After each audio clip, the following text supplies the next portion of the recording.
여러분 안녕하십니까?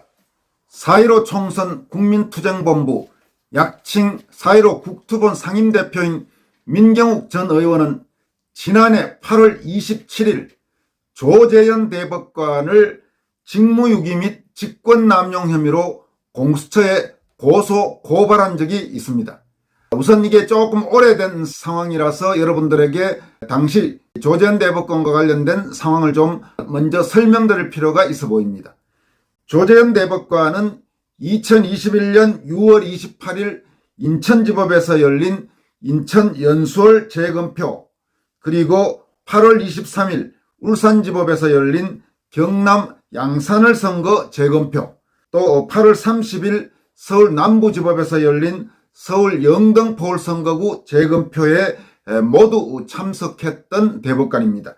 이 가운데 양산을 재검표와 영등포울 재검표에서는 주심을 맡았고, 연수원 재검표에서는 재판장을 맡고 있습니다. 연수원 재검표의 주심은 천대엽 대법관입니다.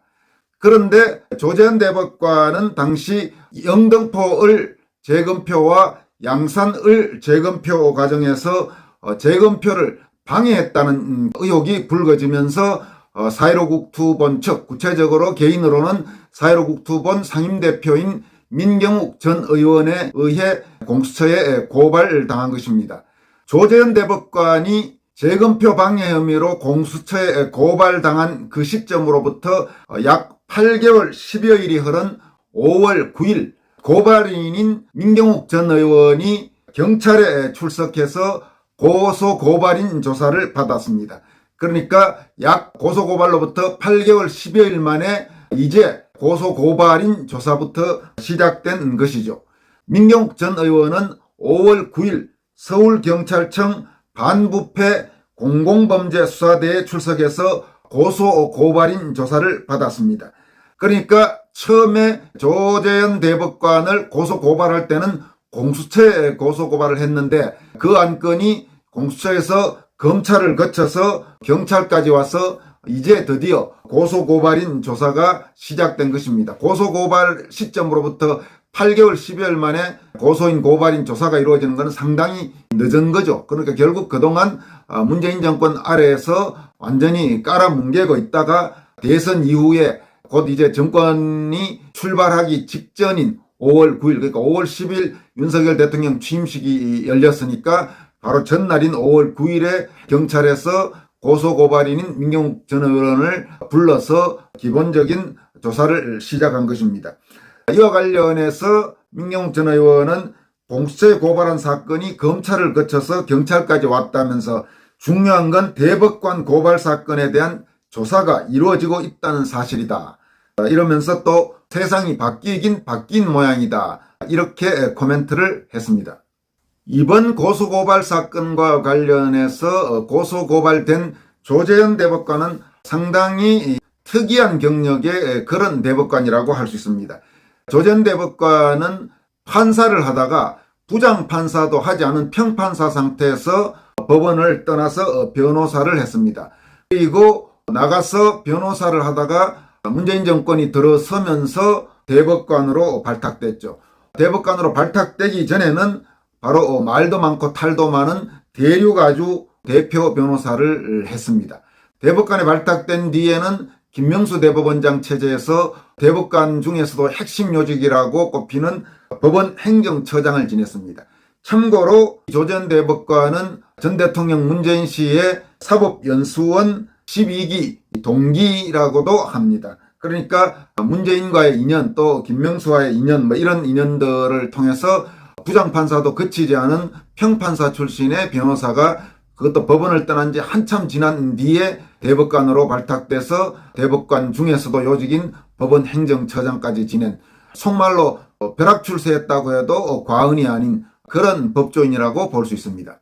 그럼 지금부터는 지난해 8월 27일 4.15 국투본과 민경욱 상임대표가 조재현 대법관을 고소고발하면서 어떤 혐의를 들어서 고소고발했는지 그 내용을 한번 구체적으로 살펴보도록 하겠습니다. 사실은 지난해 8월 27일 고소고발 당시에 이 방송을 통해서 조재현 대법관이 고발당했다는 사실을 여러분들에게 보도해드린 바가 있습니다만 이미 8개월이 넘었고 또 시청자들 중에 상당수는 그 당시 영상을 아마 못 보신 분들이 많으실 것으로 생각합니다.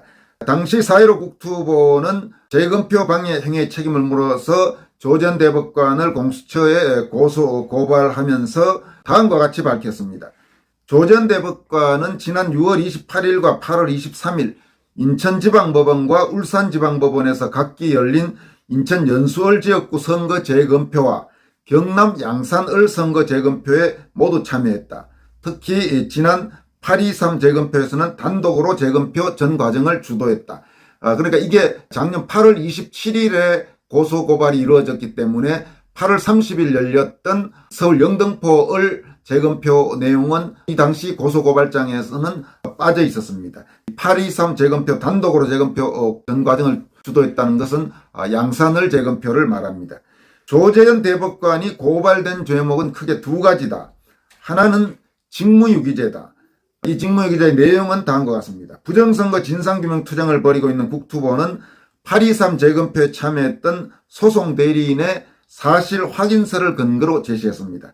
이 확인서에 따르면 조재현 대법관이 명백한 불법 부정투표지를 유효표로 분류하거나 소송 대리인들의 요청에도 문제의 투표지들을 감정 대상으로조차 보관하지 않고 소송의 피고인 선관위에 돌려주는 식으로 자신의 직무를 유기했다는 것이다. 그리고 2021년 6월 28일 인천지법에서 열렸던 인천 연수을 재검표와 2021년 8월 23일 울산지법에서 있었던 경남 양산을 재검표에서는 수많은 불법 부정투표지가 드러났다. 이렇게 당시 국투본과 민경욱 의원 측은 고소고발장에서 밝혔습니다. 그 내용을 계속 한번 살펴보겠습니다. 기표인이 정상적인 원형이 아닌, 그러니까 길쭉한 타원형이나 둥글 납작형, 원내의 시옷 모양이 곡선으로 변형된 것, 옆구리가 뾰족한 형 등 투표지, 투표관리관의 인장란에 글자를 전혀 알아볼 수 없어 붉은 동그라미만 찍힌 투표지. 이제 이걸 소위 일장기 투표지라고 말을 하고 있죠. 좌우 규격이 정상 규격이 아닌 투표지, 프린터에서 출력되어야 할 사전 투표지가 인쇄기를 거쳐 잘못 재단된 형태로 나온 사전 투표지, 이른바 이발이라고 하는 거죠. 또 인쇄 상태 색깔이 불량한 투표지, 모서리가 우러진 투표지, 한 번도 접히지 않은 빳빳한 사전 투표지 다발, 지역구 국회의원 투표지 아래 부분에 비례대표 국회의원 투표지가 함께 찍혀 나온 투표지, 소위 배춧잎 투표지라고 하는 거죠. 본드 풀이 잔뜩 묻어 두 장이 뗄 수 없이 붙어있는 투표지, 두 장 또는 석 장 귀퉁이와 옆면 등이 붙어있는 투표지, 아예 하나의 통으로 된 종이가 덜 잘려진 채로 두 개의 투표지 모양을 띠고 있는 것, 가로세로가 잘린 투표지, 테이프가 발라진 투표지 등이 수천 장, 수백 장, 수십 장, 수장, 한 장 단위로 쏟아져 나왔다. 이렇게 당시 국투본 측에서는 밝혔습니다. 그리고 이어서 이런 내용도 포함이 되어 있습니다. 또 양산을 재검표에서는 투표지의 무게가 100장이면 정상적일 때 154g이 나와야 하는데 264g이 나와 비정상적 투표지임이 밝혀졌다. 그런데도 조재현 대법관은 이를 문제 삼기는커녕 조서 기재와 감정을 요구하는 소송 대리인들의 의견을 묵살했다.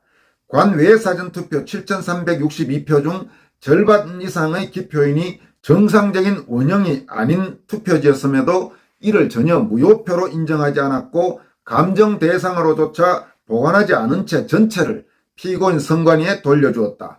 그러면서 4.15 국투본과 민경욱 의원은 이 부분은 직권남용 권리행사 방해죄로 고소고발했습니다. 여러분들에게 말씀드린 대로 당시 민경욱 의원과 국투본이 조재현 대법관을 고소고발한 죄는 크게 두 가지입니다. 하나는 직무유기, 하나는 직권남용, 이 두 가지입니다. 이어서 다음과 같이도 밝혔습니다. 특히 조재현 대법관은 재검표 과정 중 어떠한 촬영도 금지했다. 이에 관해 다수 법조인들은 개표 참관인의 자유로운 촬영을 고려해 볼 때 조재현 대법관의 행위는 불법 증거의 은폐에 조력하고 부정선거의 증거 취득을 방해하는 행위로서 명백히 위법한 행위라고 단언했다. 이렇게 당시 조재현 대법관을 고소 고발하면서 민경욱 의원과 4.15 국투본 측은 밝힌 바가 있습니다. 그러니까 이제 이 같은 고소고발건에 대해서 일단 고소고발인인 민경욱 전 의원에 대한 경찰 조사는 이루어졌는데, 이제 문제는 과연 경찰이 그러면 고소고발된, 즉 피고소인 피고발인인 조 전 대법관을 제대로 조사할 것이냐, 이 문제입니다. 경찰은 조 전 대법관을 민경욱 의원 불러서 조사하듯이 소환해서 경찰에서 조사할 수가 있을까요? 혹은 불러서 조사하지 않고 문서를 보내서 문서 답변을 받고 그걸로 조사를 끝내는 그런 식으로 이루어질지, 앞으로 과연 조사가 제대로 이루어질지, 조 전 대법관에 대한 고소고발 사건이 처리가 어떤 식으로 진행될지 상당히 관심이 아닐 수 없습니다. 다만 민경욱 의원이 밝힌 대로 어쨌든 작년 8월 27일에 고소고발장이 들어간 사건이 문재인 정권 내내 깔아뭉개져 있다가 앞으로 수사 결과는 지켜봐야 되겠지만 우선 고소고발인 조사를 했다는 것만으로도 그나마 세상이 좀 달라진, 그러니까 이른바 정권교체의 효과가 나타나고 있는 그런 부분이라고 할 수 있을 것입니다. 아무쪼록 이번 이 고소고발인 사건에 대한 철저한 수사가 이루어질 수 있기를 바랍니다. 오늘 방송 마지막으로 여러분들에게 전해드릴 내용은 그동안 2차례 정도 소개해드렸습니다만은 바로 이 민경욱 의원이 원고인 인천 연수을 선거무효 소송과 관련돼서 이제 막바지 단계에 왔죠. 그래서 5월 23일 월요일 오후 2시에 대법원 1호 법정에서 민경욱 의원이 제기한 선거무효 소송의 최종 변론과 증인신문이 열립니다. 이번 증인신문에는 소위 일장기 투표지 투표관리관이 참석해서 증언할 예정입니다. 5월 23일에 이 최종 변론과 증인신문이 끝나면 아마 다음 달 6월경에 인천 연수을 선거무효 소송에 대한 대법원 판결 선고가 나올 것으로 예상됩니다. 이날 5월 23일 대법원 재판에 앞서서 낮 12시부터는 대법원 앞에서 4.15 국토본과 부정선거방지대 또 전국 애국단체가 공동으로 주최하는 대법원 앞 집회와 기자회견이 예정되어 있습니다. 현재 이 집회에 서울 등 수도권은 물론이고 부산, 대구, 대전 이런 지방에서도 아마 상당수 외국 시민들이 참석해서 민경욱 의원에게 힘을 보태주려는 그런 움직임을 보이고 있습니다.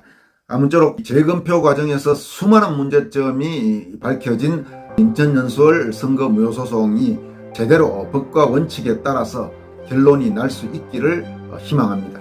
오늘 여기까지 하겠습니다. 여러분 고맙습니다.